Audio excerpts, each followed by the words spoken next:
So this right here is the front wiring harness, which basically will allow you to plug in all the headlights and turn signals and a few other components which we'll go over. What you want to start with is match it up to the main harness that comes out of the chassis harness, routes along this tube here, comes in between the two shocks, and then it will come under this top bar here.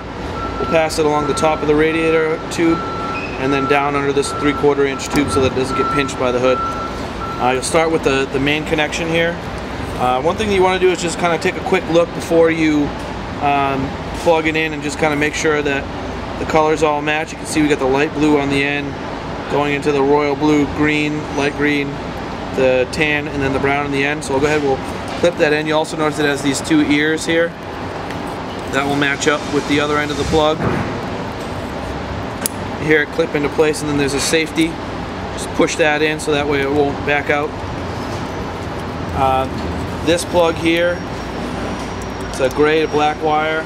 That will plug into the harness coming from the fan. So we'll reach back underneath here. Make sure we line it up. Clip that into place. This one here that's hanging here, it's got a purple and black stripe wire with a black wire. That's a spare that will eventually be for the washer fluid reservoir. We come up over the top here. This plug here that has the red section with the clip on the end, and then you can see the yellow weather packs. That's for the horn. That will eventually plug around this area. We've left the horn assembly off. It normally bolts right here. We've left that off so that we can get better access to the bolts that will go here to bolt the hood hinges on. If you have the horn on right now, it'd be really difficult to adjust the hood and get the alignment right when the body is installed. This one here with the green, the tan, and the black, that's your headlights.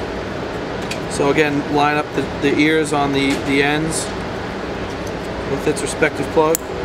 Clip that in.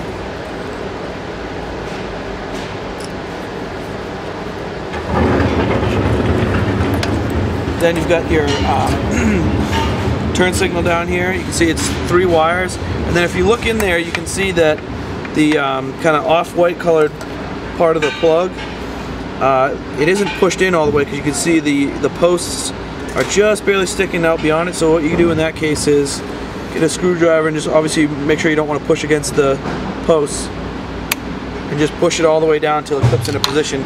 The same might be true sometimes for the other end of the plug. This one's already pressed in. You can see that it's flush or below the end of the plug itself. If it's sticking out beyond, you just kind of use your thumb and press it into place, and that will lock it in. This one here, you can see black wire with a white stripe, blue wire, and then a brown with a white stripe. This has 3 wires going to it, so that one plug in there. This one here is 2 wires. That one will eventually go to the side marker light, which is in the nose panel, which hasn't been bolted on yet, so we'll let that one just hang. And then most of this harness for now is just going to kind of hang, and then we're going to run it across the front of the car. What we want to do is we want to check the function of all the lights and everything before we put the nose on, before we start zip tying the harness into place, in case we had to take it out or maybe move it to diagnose a problem with the lights if they weren't working. So over here on the other side, it's the same thing, just opposite side. Again, you've got your headlight wires, green with a white stripe, tan with a black stripe, your black wire. And again, just make sure everything is pressed fully in. It should clip right in. Again, side marker, the brown and the black wire. This one here, black wire out on the outside, blue wire in the middle, brown wire out on the end. That will clip into our turn signal. And again, we'll come back later once we have the nose on, once we've tested all the lights. We'll start zip tying it down so that it's tied up to the angle aluminum that will run under the nose, so that will get zip tied there so it's up and out of the way of the trans cooler. It's not going to get pinched by the hinges. And then we'll hook up the side marker lights and the horn.